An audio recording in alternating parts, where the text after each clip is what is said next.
do imposto de renda foi aprovado na semana passada e quem vai explicar melhor para a gente sobre este assunto é a advogada doutora Luciana Pereira da Costa, ela que sempre participa da nossa programação para trazer esclarecimentos sobre temas importantes no que diz respeito ao direito tributário. Doutora, seja bem-vinda mais uma vez. Bom dia.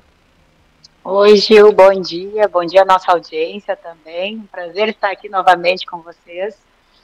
Vamos falar de imposto de renda, teve bastante coisa aí que a gente precisa estar abordando, né? Vamos falar sim. Vamos começar falando o seguinte: qual é o verdadeiro impacto da tributação de dividendos proposta pelo PL 1087/25, considerando o imposto mínimo na fonte e a declaração de ajuste anual?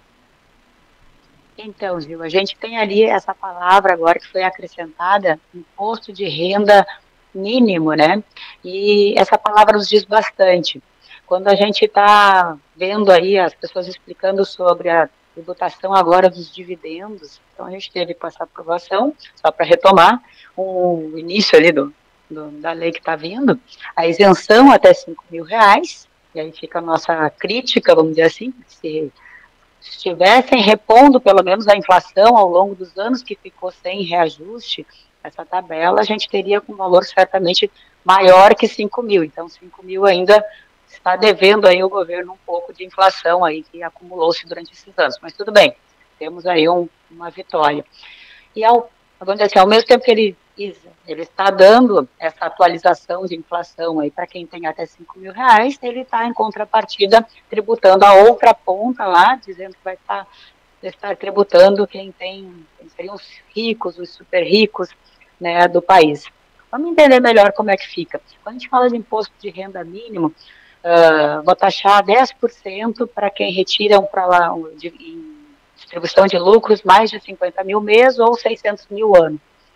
Quer dizer que no momento que a empresa recebeu aquilo como faturamento, já tributou em 34%, quando ela pegar esse faturamento, né, depois de pagar as contas e for distribuir para os seus sócios, estes sócios, na fonte, vão ter retido 10%, né, se eles excederem esse valor que eu referi, 50 mil ou 600 mil anos.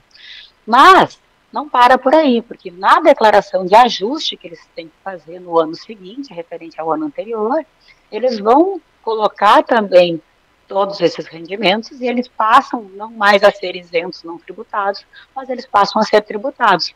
E aí a alíquota é a alíquota cheia do imposto, provavelmente vai estar tributando aí em 27,5%. Você vai ter feito uma retenção na fonte de 10%, durante o ano já de 2026, mas em 2027, que é a hora de pagar o imposto referente a este ano, você vai fazer o ajuste e vai pagar, e a diferença da alíquota, na verdade, passa a ser de 27,5% sobre dividendos que até então eram isentos, há muitas décadas eram isentos, porque justamente o entendimento é que eles estavam sendo tributados na fonte. Aliás, Gil, para a gente retomar lá atrás, quando a gente começou a falar sobre isenção de dividendos, vamos dizer assim, um dos argumentos que foram postos era, olha, a gente isenta os dividendos, mas a gente vai cobrar mais tributo na pessoa jurídica. Era uma contrapartida, então eu vou tributar a pessoa jurídica lá em 34%, que é o que a gente tem, mas eu vou isentar em contrapartida os dividendos. Hoje, passados, né, alguns anos, a gente não tem memória, e aí a gente segue com a tributação alta na pessoa jurídica e a gente passa também a tributar os dividendos como, né, se nunca tivesse sido feito nenhum acerto sobre isso. Bom, doutor, explica pra gente que história é essa da armadilha dos R$ 600 mil que pode afetar o fluxo de caixa dos sócios em 2026.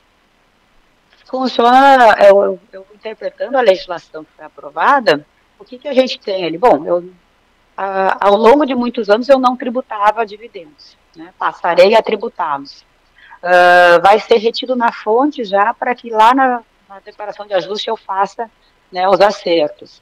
Mas quem está ali no início, entre 600 e 1.200, tem uma alíquota progressiva. Então, vai ter a alíquota de 10% retido na fonte cheia a quem tem a distribuição aí de 1.200.000 no ano. Quem está abaixo deste valor, até 600 nessa faixa, tem uma alíquota que vai progressivamente aumentando até 10%. Quem está no iniciozinho, então, que é quem está recebendo aí 600 mil ano, não vai ter retenção alguma, é zero. Essa pessoa, ao longo de muitas décadas, não pagava imposto de renda sobre esse tipo de rendimento. Quando chegar na declaração de ajuste, né, ela vai ter, então, a surpresa de colocar esses rendimentos ali e vê-los tributados a 27,5% lá em 2027. Então, talvez seja essa uma surpresa desagradável. É interessante a gente colocar já desde logo, para que quem esteja nessa situação já se prepare, enfim, se programe, né, com relação a isso.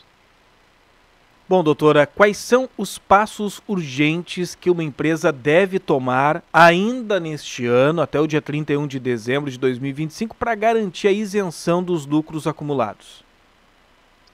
Então, Gil, a gente vem com uma notícia desagradável, né, que é essa, para quem está se enquadrando aí em passar a tributar dividendos, e a gente também tem que trazer alguma luz também, né, alguma possibilidade de solução. A mesma legislação que foi aprovada prevê também uma forma, né, de transição, vamos chamar assim.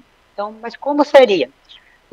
Você precisa, então, levantar os lucros acumulados, as reservas disponíveis até dezembro deste ano, 2025, e fazer uma assembleia, uma reunião de sócios, enfim, formalizar essa distribuição desses lucros acumulados e não distribuídos até agora.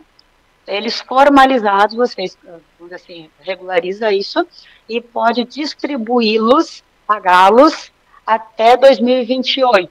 Vou dar um exemplo. Eu anualmente me acostumei a distribuir em torno de 1 milhão por ano. Eu tenho ali acumulados, eu vou planejar que, vamos dizer assim, se eu tinha 3 milhões acumulados na minha empresa para serem distribuídos, eu não vou distribuí-los imediatamente, eu vou distribuí-los 1 milhão por ano, e desses, até 2028, eu enquadro nessa regra de transição e consigo mantê-los na mesma regra de isenção que eu já vinha tendo antes. Aí só a partir depois de 2028 é que eu passo a me preocupar com isso. Então, isso vai dar um fôlego, né, para que consiga, vamos dizer assim, se organizar com relação aos planejamentos financeiros, né, com um rendimento que antes não era tributado e passa a ser tributado. Só que aqui tem um problema, Gil, que é o seguinte: o tempo hábil para isso, né? A gente sabe que contabilmente os balanços são feitos até 31 de dezembro, mas eles podem, vamos dizer assim, ser fechados lá, vamos ver, as formalizações todas acontecem até abril do ano seguinte. E aqui a legislação está prevendo uma regra que praticamente o tempo fica quase impossível. Ao mesmo tempo que eu tenho que fechar o ano até 31 de dezembro, eu também tenho que formalizar que eu estou fazendo todas essas distribuições até 31 de dezembro. Até saiu uma nota da parte de contabilidade criticando a lei nesse sentido, que ela praticamente impossibilita que as coisas sejam feitas.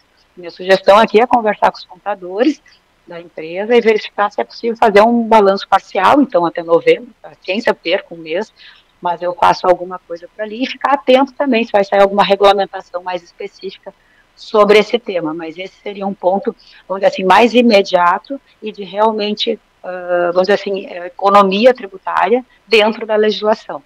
Esse é um ponto interessante. Bom, de que forma o uso estratégico dos juros sobre capital próprio pode gerar economia fiscal para empresas no regime de lucro real a partir do próximo ano? Então, o juro sobre capital próprio, ele permite a dedução de 34% na empresa, porque ele vai, vamos dizer assim, ele ser abatido integralmente. O imposto de renda e a contribuição social, que somados totalizam 34%, eles vão ser abatidos, né, deste valor. E também tem um outro detalhe, que o juro sobre capital próprio, ele tem uma tributação exclusiva e definitiva que é de 15%, e não os 27,5%, como se ele entrasse como qualquer rendimento dentro dos demais. Então, uma economia aí em torno de 19% em relação à tributação direta nos dividendos. Só tem que prestar atenção no seguinte: ele é aplicável apenas para empresas no lucro real, com patrimônio líquido positivo e lucro suficiente para justificar esse pagamento. Tem alguns requisitos aqui importantes.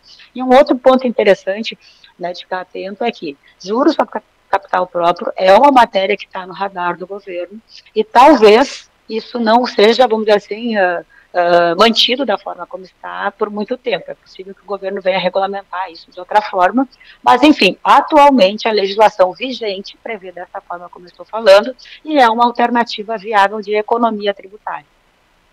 Bom, se quem está nos acompanhando agora ficou com alguma dúvida, quer entender um pouco mais sobre esse processo, pode entrar em contato com a Tax Group.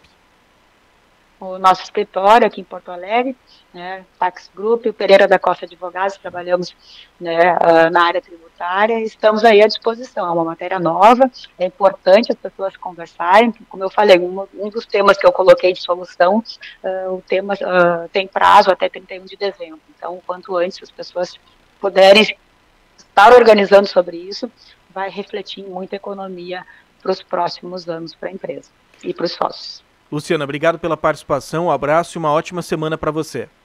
Para você também, para a nossa audiência também. Ótima semana a todos.